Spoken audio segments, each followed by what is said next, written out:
He is, for millions, the greatest footballer who has ever lived. A World Cup winner, the owner of more individual awards than anyone in the history of the sport.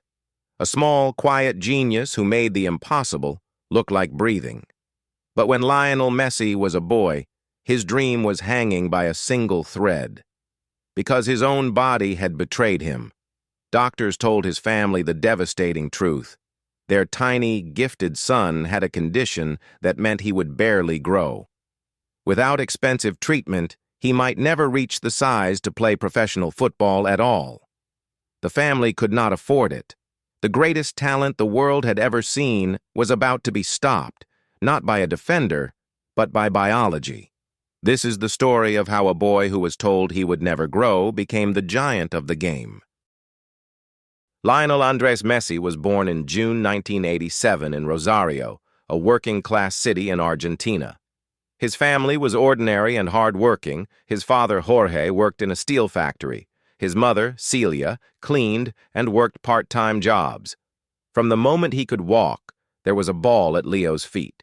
He was tiny, painfully shy, and devoted to two things: his family and football. His grandmother, Celia, was the one who pushed for him to play, dragging him along to local matches and insisting the coaches let the little boy onto the pitch. She believed in him before anyone else, and the moment he touched the ball, everyone understood why. Even as a child, he did things with it that simply did not look real. He joined his local club and then the youth ranks of Newell's Old Boys, one of Rosario's great teams. There, Messi became part of a youth side so dominant they were nicknamed the Machine of '87 after the year most of them were born. And the machine had one unstoppable part. Tiny Leo would collect the ball, and entire teams of children simply could not take it from him. He scored goals that left parents speechless on the touchlines. At halftime of senior games, the club would send the little boy out to juggle the ball and entertain the crowd, who adored him. He was a local legend before he was a teenager, but a shadow was already growing over the fairy tale. Around the age of 10, something became impossible to ignore. While the other boys were growing, Leo was not. He was tiny, far smaller than children years younger than him. His worried parents took him to doctors, and the answer, when it came, was frightening. Lionel had a growth hormone deficiency. His body was not producing enough of the hormone needed to grow normally. The condition was treatable, but only with daily injections of growth hormone, an expensive medicine that had to be administered every single night. The cost was crushing, hundreds of dollars every month, for years. For a steelworker's family in Argentina, hit soon after by a brutal economic crisis, it was a sum that felt almost impossible to find. And so began one of the most extraordinary acts of quiet determination in sporting history. Every night, the small boy would prepare the injection himself, pressing the needle into his own legs, one leg one night, the other leg the next. He was barely 11 years old. He did not complain. He did not miss a night.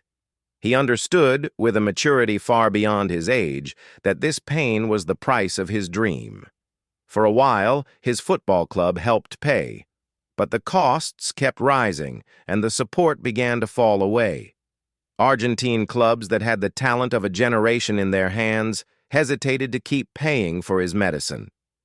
The boy was running out of time and out of options, and his body was still small. Then came a phone call that would change the history of football. Leo's talent had reached the ears of FC Barcelona in Spain, and they invited the 13-year-old for a trial. He flew across the ocean with his father, terrified and hopeful. And when he stepped onto the pitch against older, bigger Spanish boys, the watching directors could not believe their eyes. One of them, a senior coach named Carlos Rexach, knew instantly they could not let this boy leave. But the deal had to be done immediately, before any other club could act. With no contract paper to hand, in a tennis club restaurant, Rexach grabbed the only thing available, a paper napkin, and wrote the agreement on it by hand. Barcelona would sign Lionel Messi, and crucially, they would pay for his treatment. The napkin saved his career, but it demanded a terrible price. To take the deal, the Messi family had to leave Argentina, their home, their friends, and almost everything they knew, and move to a foreign country where they did not belong. They settled in Barcelona, but it was hard. The young Leo was desperately homesick and shy, struggling to fit in.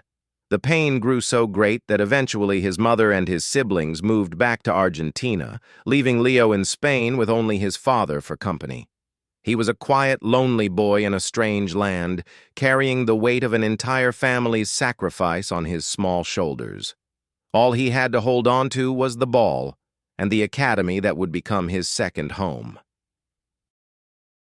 That academy was La Masia, Barcelona's legendary football school, housed in an old farmhouse beside the great stadium. There, the small boy with the medical condition was given the one thing he needed most: a place to grow, in every sense. The treatment slowly did its work, and Leo began, at last, to gain height. But more importantly, his genius was sharpened among the best young players in the world. The coaches built their team around him, and those who trained with him began to whisper that they were sharing a pitch with something they had never seen before. A boy who could glide through entire teams as if they were standing still. The frail child from Rosario was becoming a force that nothing could stop. The world found out fast. In 2004, at just 17 years old, Lionel Messi made his debut for Barcelona's first team. He was still small, still shy, still spoke quietly, and then he got the ball, and defenders fell away like water. The goals began, and they did not stop. He danced past whole defenses, scored goals that looked copied from his childhood hero, and lifted the crowd to its feet again and again. Season after season, the boy who was once too small became the heartbeat of the greatest club-side football had ever seen, winning league titles and Champions Leagues and dazzling the entire planet. The treatment, the injections, the napkin, the loneliness, all of it had led here. What Lionel Messi did next belongs almost in the realm of fantasy. He won the Ballon d'Or, the award for the world's best player, not once, but a record number of times that may never be beaten. He shattered scoring records that had stood for generations, becoming the all-time top scorer for his club and his country. He won everything there was to win at Barcelona, redefining what a footballer could be, a player so complete, so impossibly gifted, that opponents and teammates alike simply called him the best there had ever been. The shy boy from Rosario had become, by common agreement of millions, the greatest of all time. And yet one prize still escaped him, the only one that truly mattered to his nation. For all his glory at club level, the World Cup, the dream of every Argentine, kept slipping through his fingers. He carried the hopes of a football-obsessed country, and for years he fell agonizingly short, blamed and doubted by some who said he could never do it for Argentina. The weight was immense. And then, in 2022, in Qatar, in the very last act of his long career, Lionel Messi finally climbed the last mountain. He dragged his nation through the tournament with the brilliance of his youth, and in an unforgettable final, Argentina were crowned champions of the world. The boy who was told he would never grow lifted the greatest trophy in sport. His story was, at last, complete. The legacy of Lionel Messi is not only the goals, the trophies, or the records, staggering as they are. It is the impossible distance he traveled to claim them.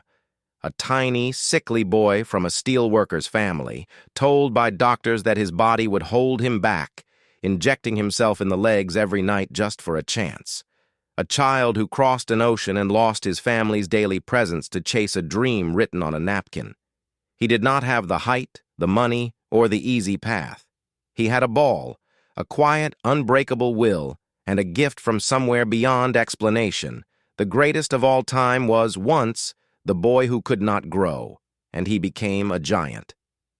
This has been The Football Oracle. If this story moved you, subscribe.